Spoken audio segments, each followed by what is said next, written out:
Life Animated. This is like the third time we've done this. And what we do is we look at the stories, these ancient stories that we've told and we're telling over and over again.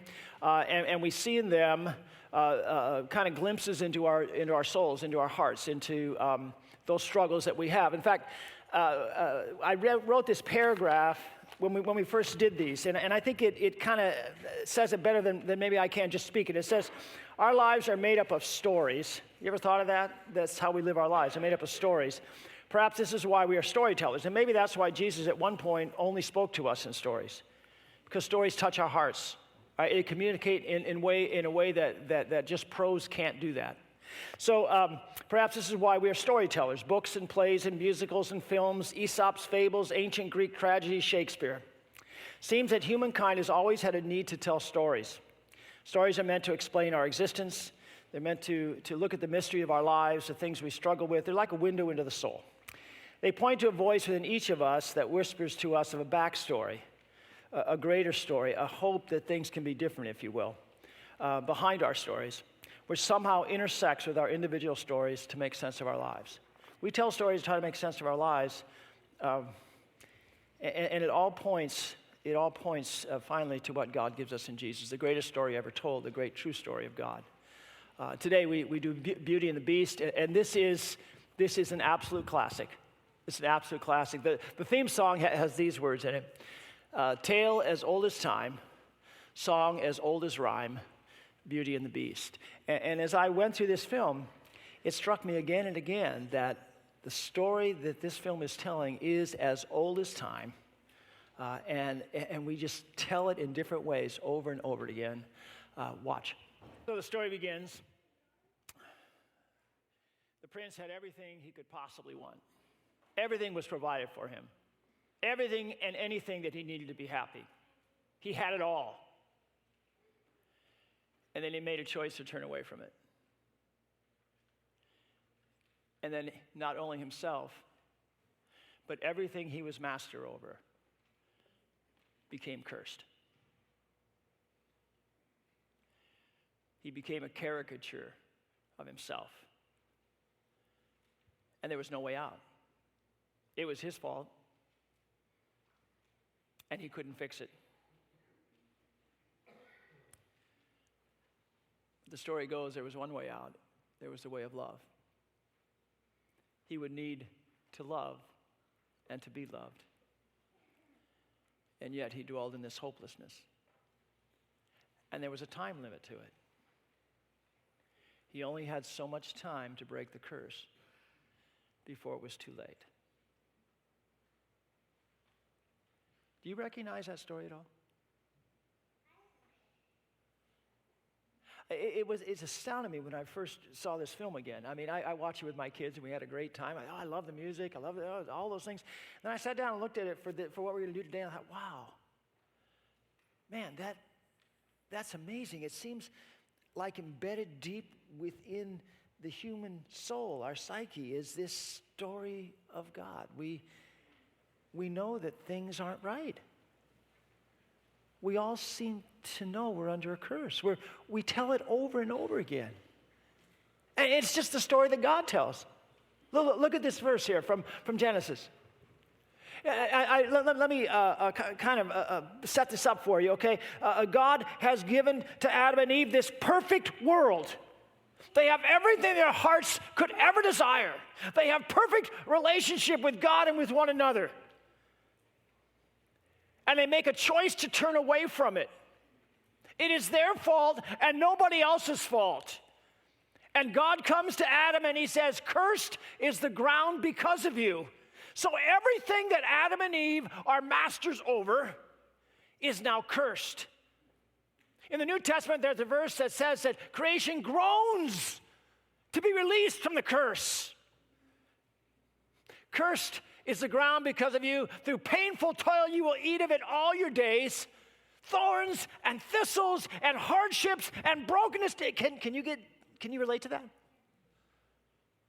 And at the end of it all, death. That's where the curse takes us. But this isn't a story, this is reality. But in the middle of all that, there's this hope. God talks to the serpent, to Satan. He says, the seed of the woman will crush the head of the serpent. There will be true love, for God so loved the world that he will give up his only son. And through his death, that son will crush the head of the serpent. Only love, the love of God, can break the curse. And that's what happened. In Galatians, it says, Christ redeemed us, bought us back from read the next three words with me, from the curse of the law. From the curse of the law. He bought us back by becoming a curse for us, by taking it on himself. That's what love looks like. I really enjoyed the movie because it didn't pull any punches. It didn't simply focus on the castle and say, there's where the curse is. But as it goes on and shows life in the village, it becomes obvious that there's something not right there either.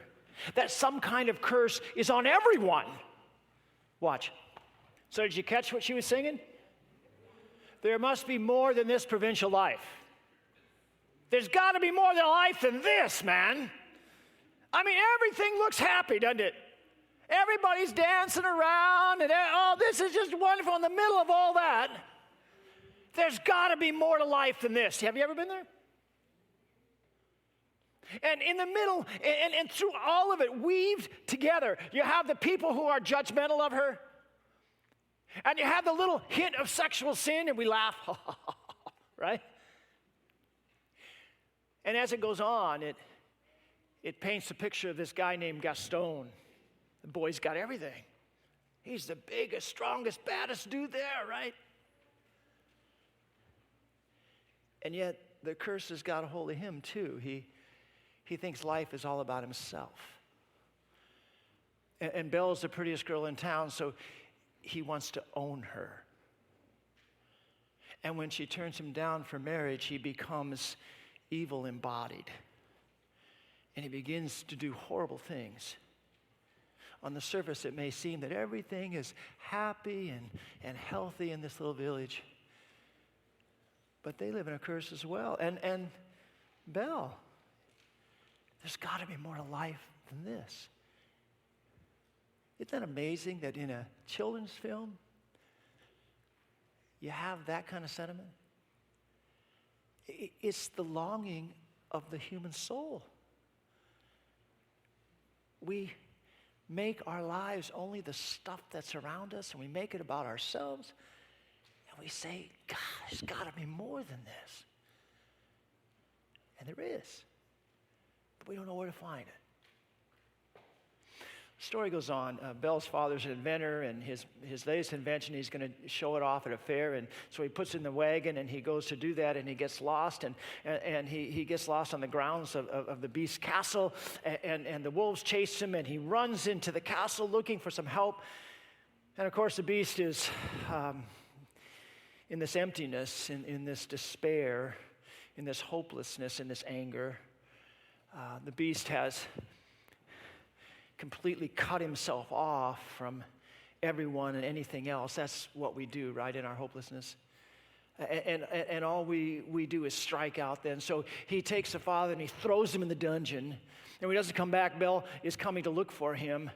And she finds him in a dungeon. And here, and it will be a recurring theme, but here is the first place where the film shows us what this love looks like that can break the curse. Watch. So what does this love look like? You would take her place? Huh? You would give up your life? That's what she did, huh? And she did it seeing the curse completely brought out into the light. Come into the light. She did it knowing what she was getting into. That's what this love looks like.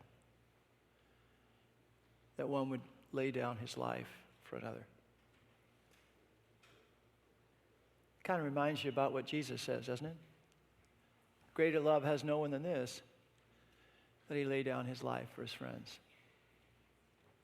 And what was interesting in that clip, did you see the change in the beast?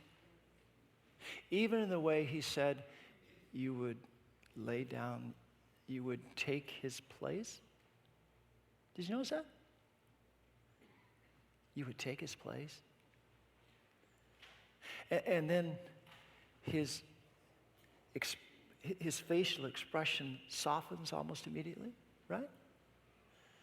And even his voice. See, that's what happens when we come face to face with one who would love us so much that they would take our curse on himself. As we trust that, it changes us. It softens us. As we grow in that love that this one has for us, it empowers us to begin to connect again, to begin to show mercy again, to begin to lay down our lives for the sake of the other. It begins with those who are closest to us, our husbands, our wives, our children, our parents. And slowly it becomes a way of life towards those who are around us and towards those who are far away. You would take his place?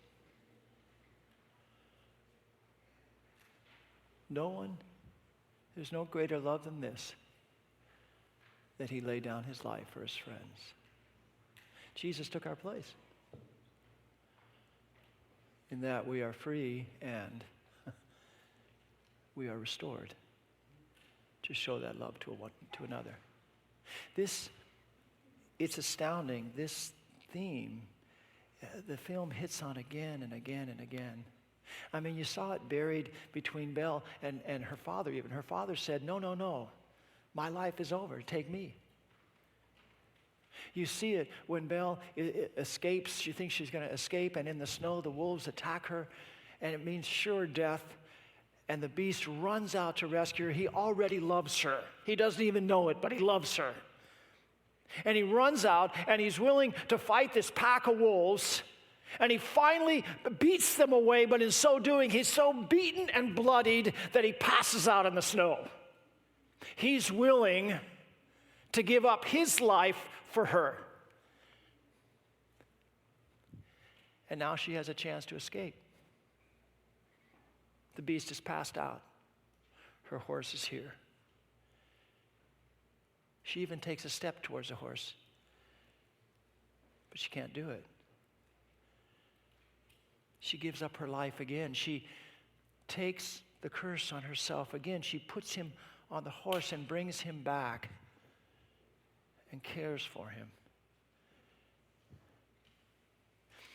And finally, as their love is growing, and even those who have been turned into like a candlestick where they were people, they're kind of rejoicing, oh, this is going to work, this is going to work. Man, he's going to love her, she's going to love him, the curse is going to be broken, everything's going to be great, and it's kind of going towards, this is going to be awesome. But then this happens. Watch. Don't you love that little guy? The little clock guy? I just always get kicked out of him. What did you do? You let her go. Everything was going to be good. She loved you, you loved her. What's going on? I had to let her go. Why? Because I love her. That's what overcomes the curse. Even though he still looks like a beast, he's overcome that curse, hasn't he? Because he can love.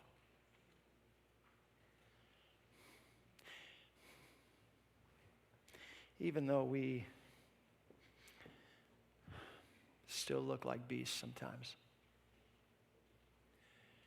as we receive this love of Christ that took the curse on for us, because that's what he did again, right? He embraced the curse because of his love for her.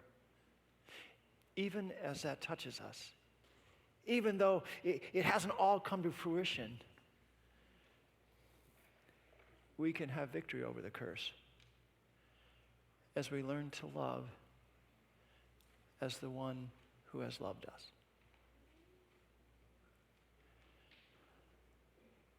The film, it goes on, Belle goes back to the village, and they have thought the story of the beast from her father was just a story. But she brings the mirror and she shows them it's true because they've imprisoned her father, Gaston, in his evilness, has imprisoned the father in an insane asylum. And now Gaston is so angry because he can tell Belle loves the beast. He's going to go kill it. He stirs up the village, and they go to attack the castle and to kill the beast. And they imprison Belle, but she gets out. And so she's trailing behind. She wants to save the beast. She loves him, but this battle's going on in the castle. And there's this epic fight between the beast and Gaston. And at one point, the beast has Gaston by the neck and can kill him, and he begs for his life. And he's been so changed that he has mercy. And he lets him go.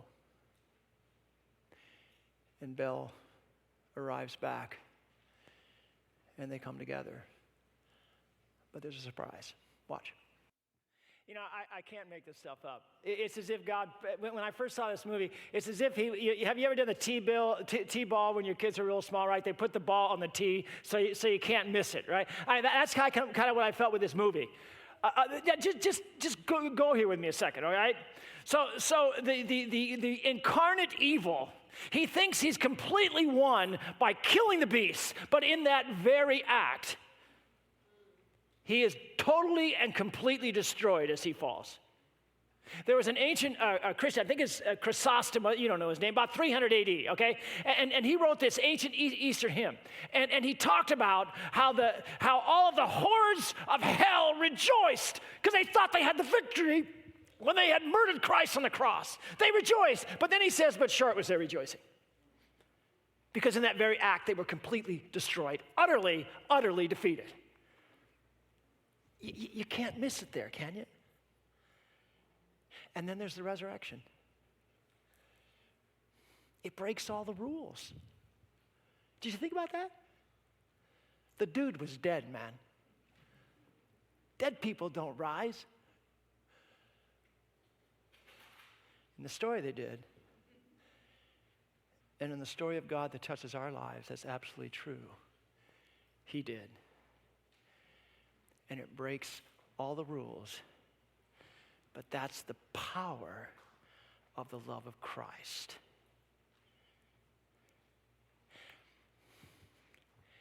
And then everything is restored.